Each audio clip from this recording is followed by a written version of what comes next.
Roger, lift off and the clock has started. Yes, sir, reading you loud and clear. Roger, roll, Discovery. Discovery, Roger, very proper. Well, thank you, Andrew, and welcome to the April 17, 2019 edition of Space News. This is Peter Auld. Once again, I have Tina Stagg and Michael Abdullah with me here tonight from the Space Association. Good evening. G'day, Peter. How you going? Hi, Peter. Well, we're going to do this again. I love this. We're going to start with some space news from Australia. The Australian Space Agency has signed a statement of strategic intent with the Boeing company as part of its continuing mission to grow Australia's space industry. Minister for Industry, Science, Technology, Karen Andrews, said the signing of the world's largest aerospace company signified the global ambitions of the agency.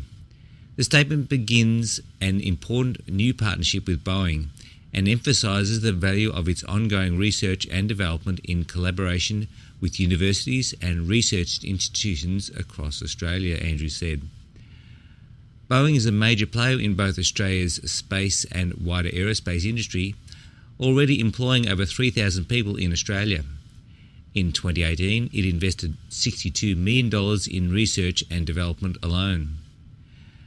Australian Space Agency head Dr. Megan Clark said the signing of this statement highlights Boeing's existing collaboration in the broad areas such as space debris monitoring, advanced manufacturing and fuel production in space, on-orbit imaging, virtual reality and remote spacecraft operation. This is the sixth statement of strategic intent and cooperation signed by the Australian Space Agency since it was established back in July of 2018. More space news in Australia. Space entrepreneur Adam Gilmore now plans to launch his first rocket from outback Queensland in late May. The trial launch in the last week of May would open the gates for the start of commercial launches, with the first planned for 2021. His vision includes a low-cost satellite launch capability from Australia and eventually participation in moon and deep space missions. Gilmore, Chief Executive and founder of Gold Coast and Singapore-based Gilmore Space Technologies, said, "We have spent a bit longer than we thought doing some of the software commissioning. We think we can start heading out to site around May 17 to 20 and then launch after that. The single-stage One Vision rocket will use the same engine that will power the proposed orbital launch vehicle. The first flight won't go too high. Under the current regulations, any flight above 100 kilometres requires a very expensive insurance policy, so we deliberately designed the rocket to go under 100 kilometres, Gilmore said. The site for the launch hasn't been disclosed, although it's known to be a property south of Mount Isa. Gilmore said he wanted to achieve a capacity to place payloads of 400 kilograms into orbit aboard its Iris rocket. That will cover all of the big broadband constellations going up, most of the small sat market and many defence-related satellites as well, he said. As soon as this rocket is launched, we are very heavily working on the orbital vehicle and we will be building an orbital rocket in Queensland. We are discussing with Queensland State Government about getting an orbital launch site set up in Queensland. A few of the other states have also started working on orbital launch sites, he said. Our preference is for Queensland, but for test launching we could use the Northern Territory or South Australian sites. And with other regional space news, Rocket Lab over New Zealand announced Monday it is offering a new small-sat bus derived from the kick stage of its Electron rocket. The Photon bus will be able to carry more than 150 kilograms of payload and support a wide range of applications. The company says Photon, bundled with Electron launchers, will allow companies to get their payloads into space faster than if they build their own satellites. Rocket Lab has not announced any customers yet for the Photon, but says it is in discussions with a number of potential users, with the first flight expected in 2020. And over to you, Tina. Thanks, Peter, and good evening, space fans. Turning to the United States, the Advisory Group for the National Space Council wants a role in reviewing NASA's revised human spaceflight plans. The Users Advisory Group, meeting Monday at the Space Symposium in Colorado, discussed developing a task force that would provide a red team review of the agency's architecture for landing humans on the moon by 2024. The group didn't formally approve the proposal, but its chairman, James Ellis, said he would refine that proposal and have the group consider it at its next meeting. Separately, NASA Administrator Jim Bridenstine said last week he had named former aerospace executive Mark Sarangelo as a special assistant to lead development of those revised plans and creation of a new mission directorate within the agency that will implement them. In NASA news, scientists found that NASA astronaut Scott Kelly suffered significant but not permanent health effects from spending nearly 1 year in space. In research published last week in the journal Science, scientists said they had found gross, large-scale damage to his DNA compared to that of his twin brother Mark, who was on Earth during the mission. However, the research showed little differences between the two in their health 6 months after Scott Kelly returned to Earth. Scott said he was optimistic that the research showed the human body could adapt to the effects of long-duration spaceflight. NASA briefly suspended cooperation with the Indian Space Agency ISRO in one area after last month's anti-satellite test by India. In a March 29 letter, NASA said it was suspending participation with ISRO in a working group studying cooperation in human spaceflight because such activities are simply incompatible with ASAT tests that create orbital debris. In a follow-up letter recently, however, NASA said it was resuming cooperation in that working group following guidance from the White House. Other areas of NASA-ISRO cooperation, particularly in the sciences, were not affected. To Michael. Okay, let's look at NASA planetary and space science missions. NASA awards a launch services contract for the Asteroid Redirect Test mission. NASA has selected SpaceX to provide launch services for the agency's Double Asteroid Redirection Test, or DART, mission.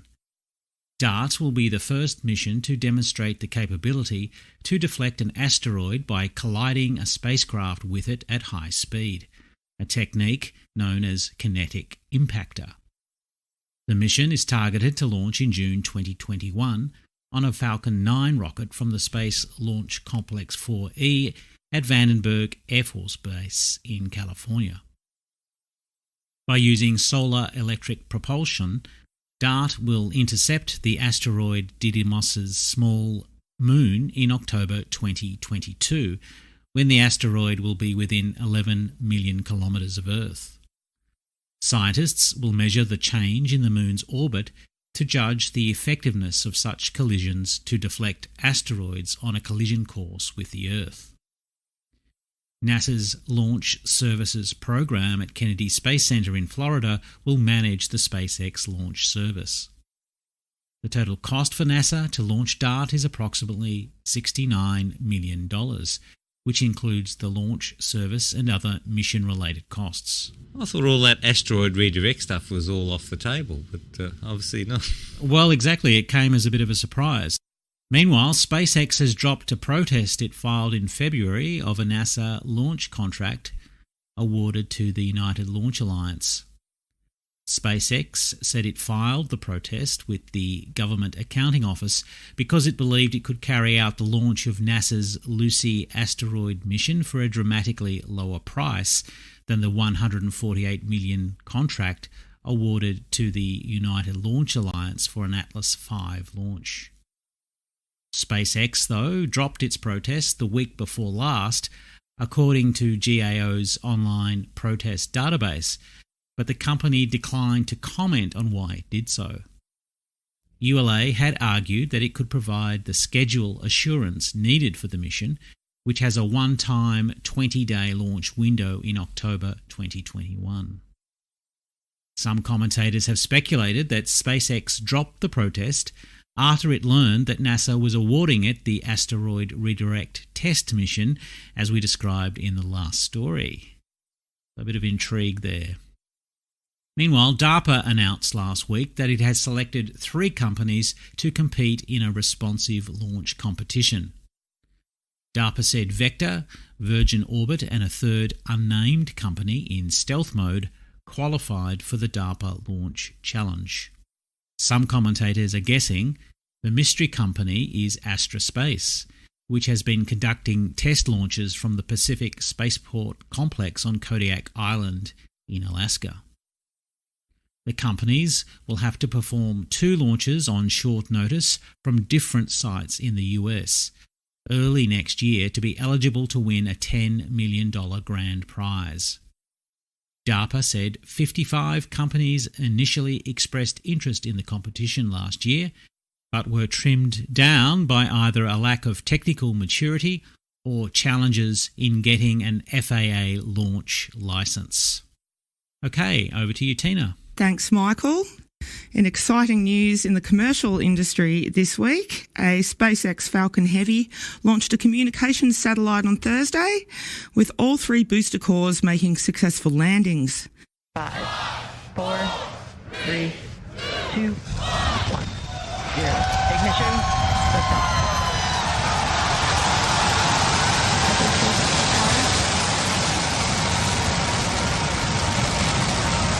Vehicles disregard range.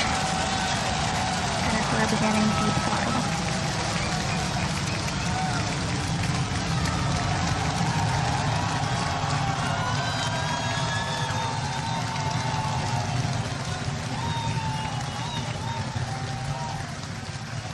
Center core at deep throttle. 33 seconds into flight. Under the power of 5.1 million pounds of thrust, Falcon Heavy is headed to space. The Falcon Heavy, on its second launch, lifted off from the Kennedy Space Center, and the rocket's upper stage released the Arabsat 6A satellite into a transfer orbit 34 minutes after liftoff. The 2 side boosters of the rocket made near simultaneous landings that looked pretty amazing on pads at Cape Canaveral, a short distance south of the launch pad, while the central booster landed on a drone ship downrange. The 2 fairing halves were also recovered after making a soft landing into the ocean. According to SpaceX, all 3 booster cores and the fairings will be reused on future Falcon Heavy and Falcon 9 flights, with only the upper stage not being recovered.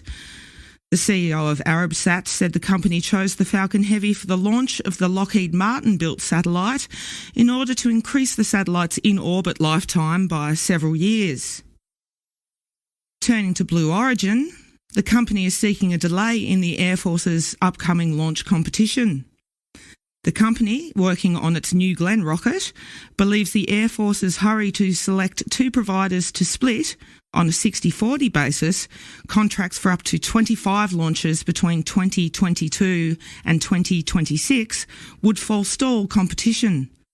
Blue Origin also thinks a competition now would give an edge to SpaceX and United Launch Alliance. The Air Force intends to call for those proposals in the coming weeks, with a solicitation known as the Phase 2 Launch Service Procurement, although some on Capitol Hill have also been lobbying for a delay. Peter. All right, over to Israel. Space IL's Bereshit lander crashed onto the surface of the moon last week after its main engine malfunctioned. The initial stages of the lander's descent appeared to be going well until the main engine issue. Controllers tried resetting the spacecraft systems to get the engine working again, but that effort appeared to be too late to salvage the landing. The $100 million spacecraft, built by Israel Aerospace Industries, or Space IL, would have been the first privately funded spacecraft to soft land on the moon, making Israel only the 4th country to accomplish the feat. Space IL, a competitor in the former Google Lunar X Prize, will still receive $1 million Moonshot Award from the X Prize Foundation for coming close to landing. Well, they did land, it's just that it wasn't... They just landed at high speed. Graceful. That's right. Okay, astronomers have unveiled the first direct image of a black hole. No, it's not the budget. The image of the supermassive black hole at the centre of galaxy M87, 55 million light-years away, was taken using a global network of radio telescopes called the Event Horizon Telescope. The black hole is about the size of our solar system and weighs 6.5 billion times the mass of the Sun. It appears in the image as a dark circle against a bright background of the accretion disk. Its appearance is warped by the black hole's intense gravity. The observations closely match theoretical models of black holes. Okay, well, that's it for this week. Thank you, Tina and Michael, and it's back to you, Andrew.